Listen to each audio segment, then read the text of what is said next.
Robot and CCU Power Control.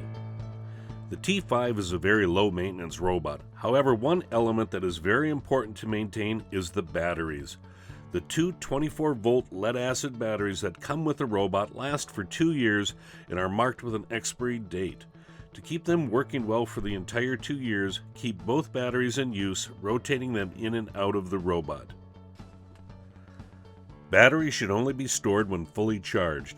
Even if a full battery has been used for just a short time, it should be charged up after and before storing. The charger that comes with the batteries is a trickle charger, meant to continually top up batteries as they drain naturally over time. It is not recommended that the robot batteries be left on the charger indefinitely. Leaving batteries on charge overnight is the longest they should be on continual charge. Once the battery has finished charging, it should be taken off of the charger. Use of a heavy-duty timer is recommended to top up the battery for an hour a day and ensure it is never overcharged. The robot batteries can be charged in or out of the robot. When charging the battery inside the robot, always make sure the robot is powered off before plugging in the charger. To charge the battery inside of the robot, remove the charge cap above the power switch on the back of the robot deck and plug the charger into the charger input. To charge the robot batteries outside the robot, remove the charger cap on the battery and plug in the robot charger. Once the robot charger is connected, plug it into an electrical socket and switch the charger on. When charging batteries either inside or outside of the robot, the charger will display an orange LED while charging and a green LED once the battery has been fully charged. To access the battery inside the robot chassis, use the latches on the front of the robot and lift the deck. A fully charged robot battery will last for 3 to 5 hours, mission dependent. To open the chassis and access the battery, press and hold the latch lock and lift up the latch.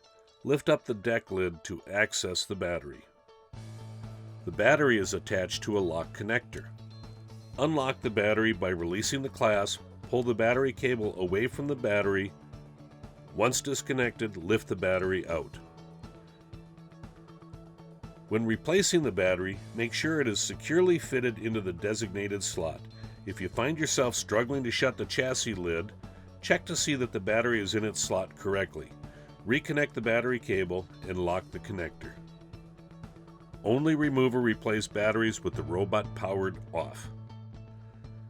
To check for battery status on the CCU, turn the CCU on and look at the LED indicator on the bottom right corner of the bottom half of the CCU.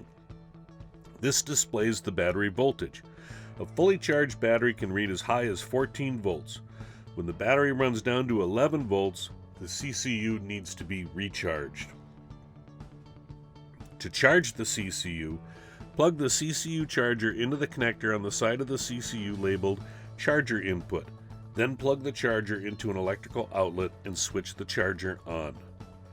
While charging, the LED on the charger will be orange. When the battery is fully charged, the LED on the charger will be green. On a fully charged battery, the CCU will last up to 5 hours. The T5 power switch is located on the connector box on the back of the robot deck where the charger input is. To power on the robot, press the switch. The switch will light up when the robot is powered on. If you turn off the CCU and do not turn off the robot within 30 seconds, the red LED on the PTZ mast will begin to flash quickly, letting you know that the robot is still powered on. To power on the CCU, press the power button on the CCU deck located over the firing select key.